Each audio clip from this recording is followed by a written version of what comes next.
Duality is not an impossibility to experience because of your non-dual zero dimension state. God's not that cruel. You can become the most enlightened of all enlightenment, and He'll always give you the opportunity to go back. Some little unfinished tasks. And I was listening to a beautiful being, Lisa Cairns, and how she seemed to be struggling with having to fit right back into the human state, and how things changed. Even the enlightened state had a reaction on the negativity, on the relationships of the ego people that surround us.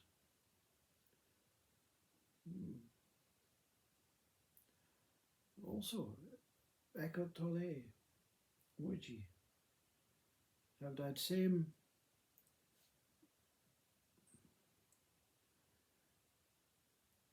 original connection with family and with association with words and thoughts and identities. But they're not magnetic. They don't pull you into a world of states of mind. They just float by.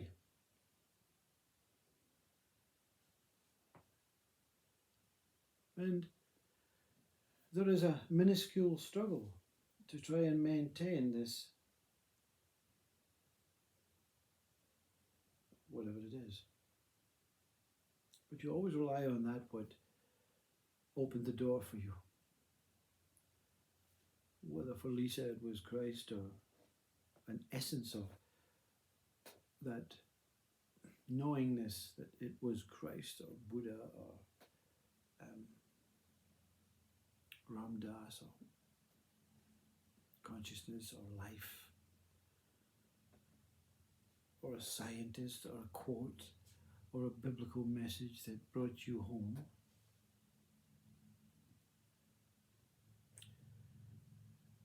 I have a very endearing son who says you should now put all your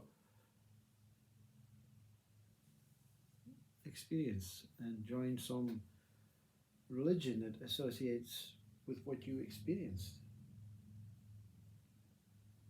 Realistically, the mind reacts, the vocal cords react, but I don't know what he's talking about. There are many urges of the ego saying, join a Vedanta, because your experience is very similar to that supreme being state that Vedantas, Upanishads talk about. My wife, who's a Catholic, says, why not join Catholicism? Because there's an association with what Catholics speak about.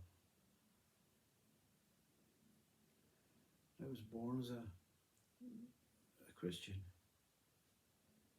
So therefore I have no choice.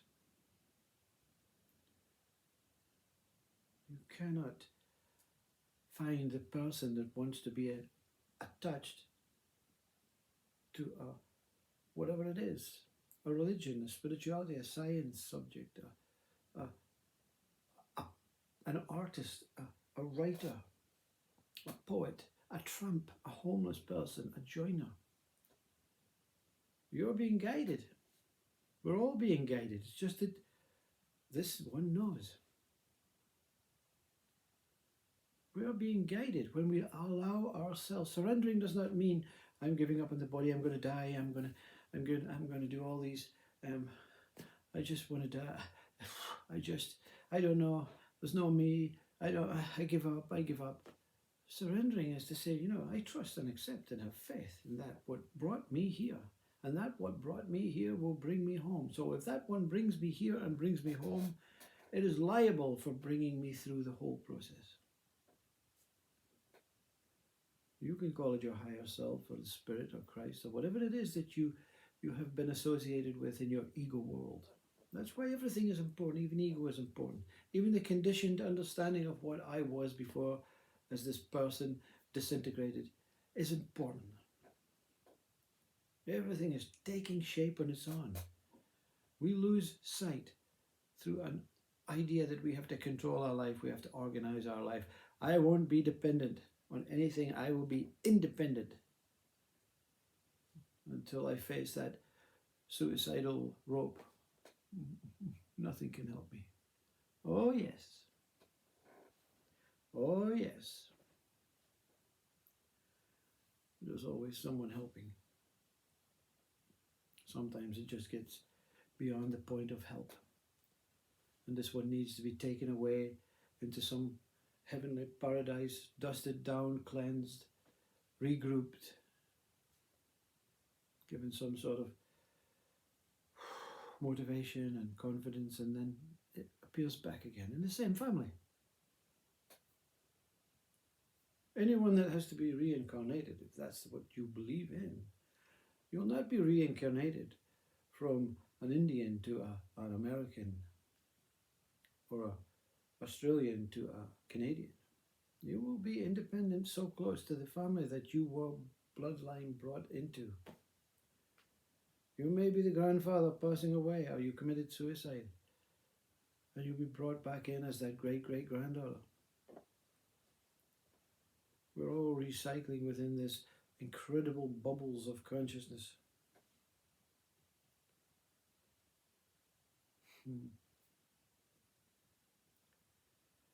This speaker is just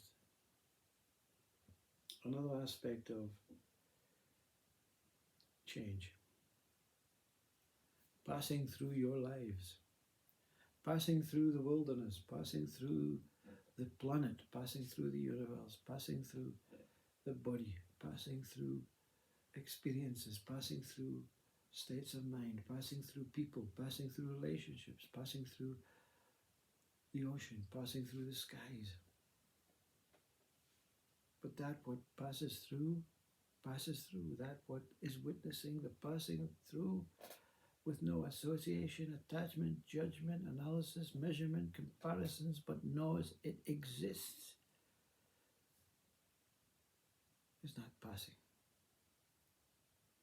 Are you the passing? Of course you're the passing. Your body is going to pass.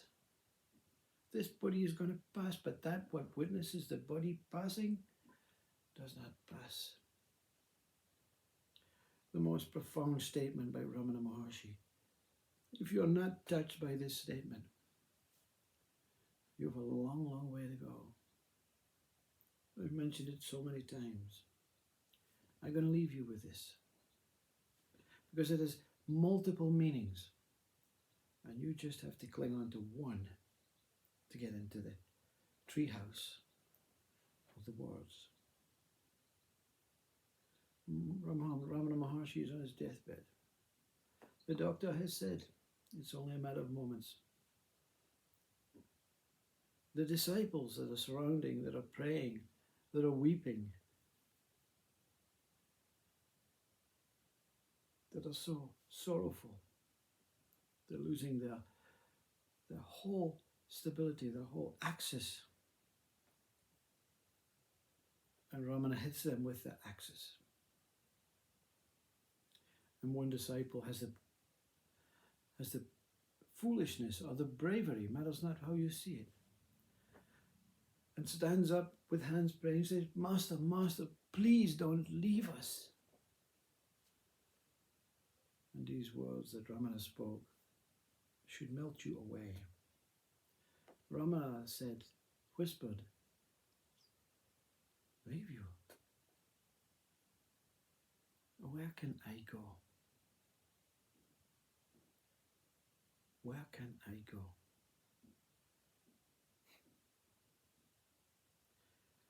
You find these words, you become these words, you see the life in its wholeness, that holy life that exists, that spears through this head now, the light of love, sometimes visible, sometimes not. Sometimes everything is as it is. It being